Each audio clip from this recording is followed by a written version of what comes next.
Hey guys, it's Molly here for another video. Once again, I'm out in the backyard because there is only so much of summer left, and anybody who knows me knows that the only season, I was gonna say month, nope, the only season I like is summer. So for me, I need to soak up every second I have out here. So I'm sorry, the cicadas and the birds and the traffic and the people.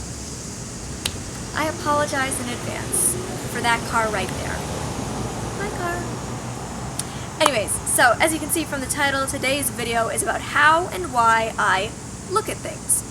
Now, a lot of my video ideas I get simply from your comments, and that's why I love the comment section on YouTube, because when I see that multiple people on different videos are asking similar questions or questions that are different but about the same theme, it allows me to see what you guys are interested in, what fascinates you, what you might be confused by or curious about when it comes to my situation and how I live my life. So recently I've been noticing, I had a pretty big spike in my subscribers.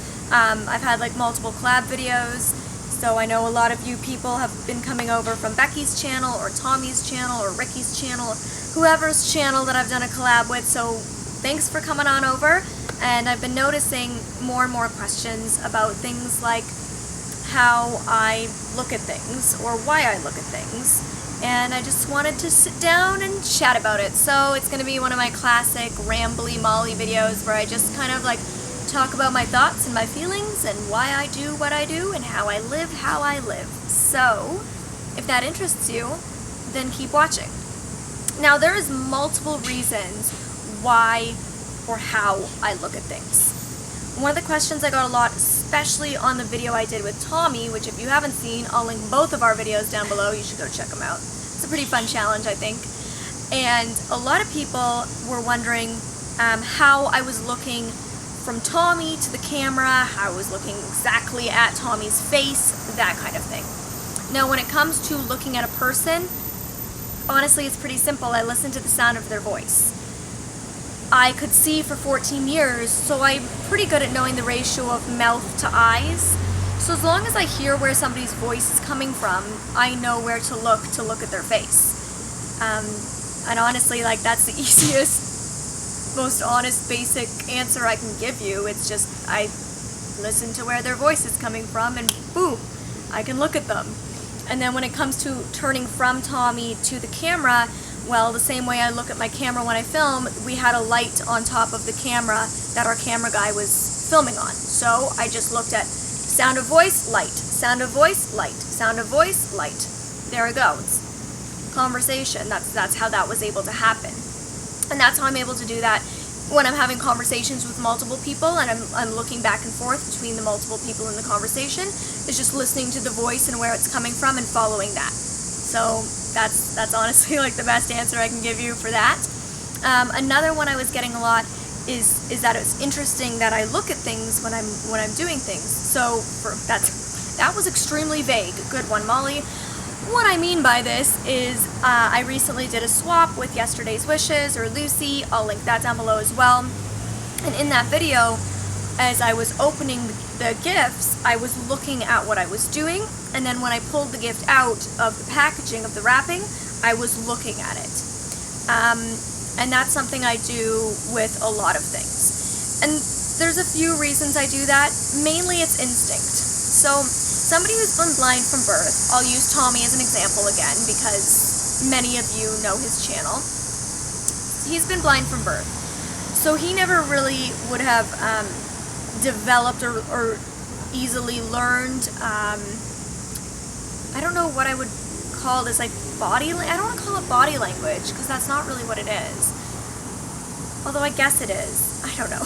Whatever. So for him, a lot of things like body language for blind people who are born blind is taught to them versus developed naturally by seeing other people doing it and copying that behavior. Well, for me, I saw it for 14 years, so for 14 years, when I would open things, I could see it, so I would be looking at it. So not only for me is it natural to look when I hear sounds or when I'm doing something that I know people should be looking at, but it was a learned behavior. So it's both something that I learned to do naturally as a sighted person and instinct to continue to do. So I was sighted for longer in my life than I've been blind. I've been blind for 8 years. I was going to say 18. Hold your horses. I'm not that old. I've been blind for 8 years and I was sighted for 14. So I had sight a lot longer than I've been blind. So for me, it's just ingrained in me. When I hear somebody open a door, I look to see who's walked in. I know I'm not going to be able to see who walked in, but it's like my body's reaction is turned to see who walked in. When my phone goes off, I instantly look down to see my phone. I can't see what's on the screen, but I still turn to look at it. And it's just my gut reaction, it's my instinct. And then on top of that, mentally, I know it's the social norm. So that's why I'm saying there's a number of reasons I do it, and I'm not really sure which one is the stronger reason. I know for things like sound, like somebody walking in a door or this buzzing, it's an instinct. I don't choose to do it. It's not something I'm thinking through. It's not a choice I'm making. It's an instinct that I have. But other things that I look at, it's a choice that I'm making to look at it. Because I know that socially, it doesn't look normal for me to not turn and look. So when I'm having a conversation, I'm just following the voice, and that's instinct for me to do that. But I also know in my head mentally that socially sighted people look when they talk to the person. And for me, I keep up those social norms because it just makes me feel more comfortable. Another situation where I choose to look at something versus instinctually look at something is where I'm doing a speech and I have my PowerPoint running alongside my speech. Well, my old slideshow, I don't have a video in my new slideshow, but in my old slideshow and my old speech, I had a video that would play. And it's about a minute long. So when I was practicing my speech before I actually started going around to events and giving the talk, I was practicing it to some friends and family, and the video played, and I just stood there and smiled and looked at my audience, continued to look forward. And afterwards, everybody's like, Molly, just some advice. When a sighted person is giving a presentation, they would turn and look at their slide or at their video, because it's a little bit uncomfortable when they're watching a video and you're watching them. Even though I can't see them, I'm still like looking at them. And basically I was told that it's a little bit creepy and a little bit weird, and it's just not the social norm. The social norm would be to turn and look at my screen. Now, I'm not saying following the social norms is right or wrong. That's an entirely different discussion, but it's what makes me feel more comfortable.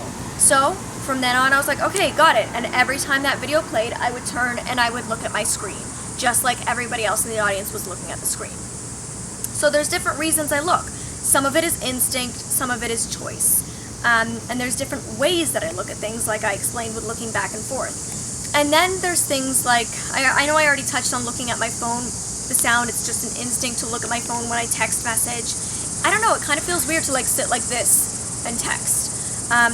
If it's very, very loud, I will text with my phone up to my ear and do it like this, just because that's the only way I can hear what's happening with my phone. By the way, if you're wondering how I use an iPhone, I'll link that video down below. So with my phone, I do hold it up to my ear to text sometimes, but if it's not that loud, I do hold it down and look down at it. Although the initial look at my phone when I hear it buzz is an instinct, the reason I continue to look at it and the reason I do things like look at my computer screen or look at a television when I'm watching TV is, again, there's multiple reasons. Number one, my ear is lower down to the phone, so it does actually help me hear it when I'm doing my texting. Or number two is visual feedback, visual intake. My brain, again, compared to somebody who's born blind, their brain has never had visual feedback, so their brain doesn't crave it. My brain had visual feedback for a really long time and still gains visual feedback through certain things like light. And so my brain is literally like starving for visual intake. You have no idea how many endorphins are like firing off in my body when I get visual feedback. It's like something no sighted person will ever understand. And when I look at the light coming from my screen, or when I look at the light on the screen of my computer, I get that visual intake, I get that visual feedback, and it's like my brain just loves it. It like soaks up every moment of it.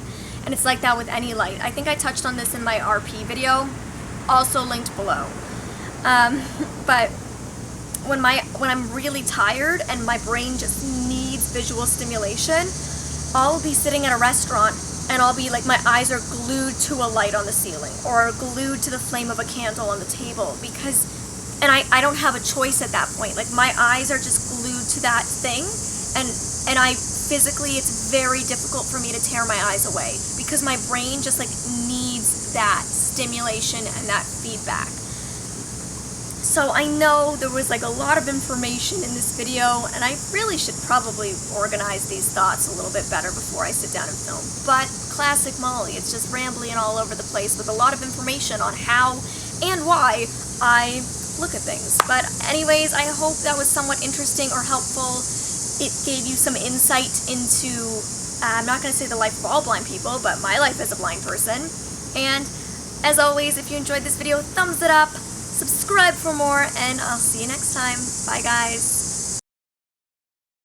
Another situation where I ran into this problem, or, wow, okay, not what I want to say. But so, sometimes I'll do it like that if it makes, not,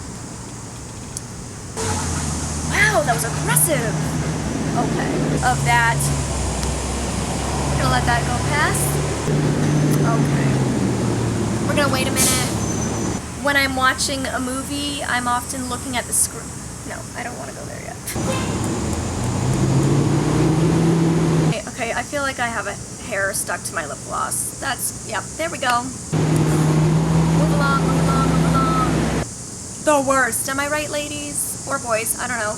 Whoever wears lip gloss, am I right? Okay, I got really busy all of a sudden.